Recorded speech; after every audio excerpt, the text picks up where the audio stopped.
नमस्कार, मैं हूं मोहम्मद अली सिद्दीकी।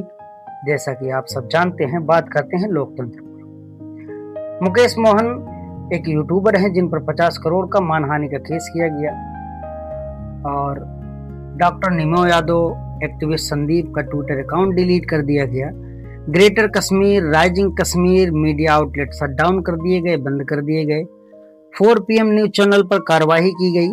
फेसबुक से मॉलिटिक्स और नेशनल दस्तक के अकाउंट हटा दिए गए और इनके जैसे तमाम अकाउंट को हटा दिया गया और उन्हें अपनी बात रखने तक का मौका नहीं दिया गया। और इन चैनल को बताया जा रहा है मैसेज करके कि सरकार के कहने पर इन सबको हटाया गया है, लेकिन सरकार की तरफ से अभी तक कोई स्टेटमेंट नहीं आया, ना ही कोई बयान दिया गया। और ये सब हो रहा है हमारे संवैधानिक लोकतंत्र में।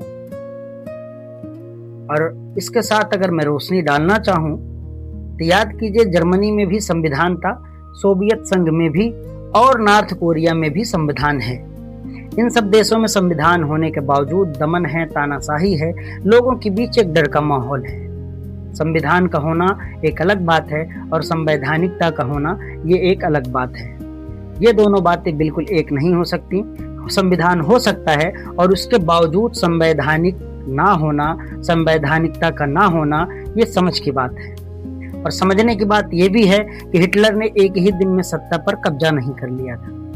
लोकतंत्र को कानूनी रूप से खत्म करने के लिए धीरे धीरे उसने कानून का ही, संविधान का ही सहारा लिया था। और हमारे देश में हम देख रहे हैं यही हो रहा है।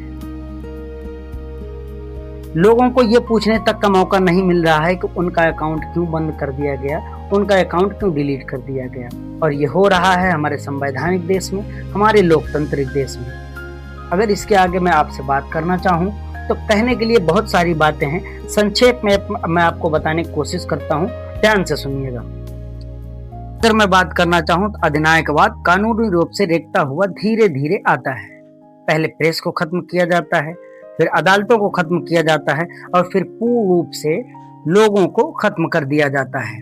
सवाल ये नहीं है कि ऐसा क्यों हो रहा है, और सवाल ये है कि ये उन्हीं लोगों को टारगेट क्यों किया जा रहा है जो सत्ता से सवाल पूछ रहे हैं, सरकार से सवाल पूछ रहे हैं। और सबसे खतरनाक बात यह है कि जब सेंसरशिप आपको नॉर्मल लगने लगे, जब सेंसरशिप आपको बिल्कुल कॉमन लगने लगे, तो फिर उसमें एक सवाल करने के लिए, फिर आपको समझाने के लिए कोई जगह नहीं बचती है। सच्चाई ये है कि इन हरकतों को बाकायदा नॉर्मलाइज किया जा रहा है और अंधभक्ति इस कदर के लोग कहने लगे हैं कुछ तो गलत किया होगा।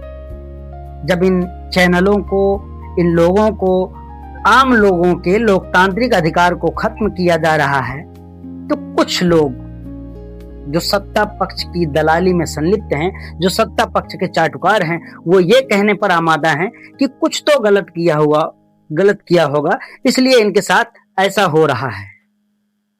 यानी आप सब कुछ सरकार के हाथ में छोड़ दे रहे हैं और इस बात को साफ करता है, जो इस बात को साफ साफ बताता है कि लोकतंत्र धीरे धीरे इसी तरह मरता है।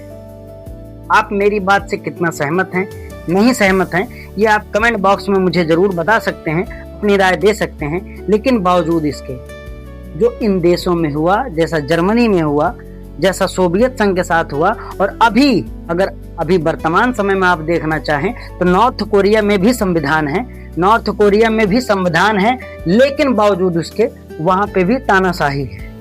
लोग अपने मन से कपड़े नहीं पहन सकते, लोग अपने मन से कहीं जा नहीं सकते, लोग अपने मन के यहाँ तक अपने मन का, अपने स्टाइल का बाल तक नहीं रख सकते। ये नॉर्थ कोरिया में है और धीरे धीरे हमारा देश उसी तरफ अग्रसर है।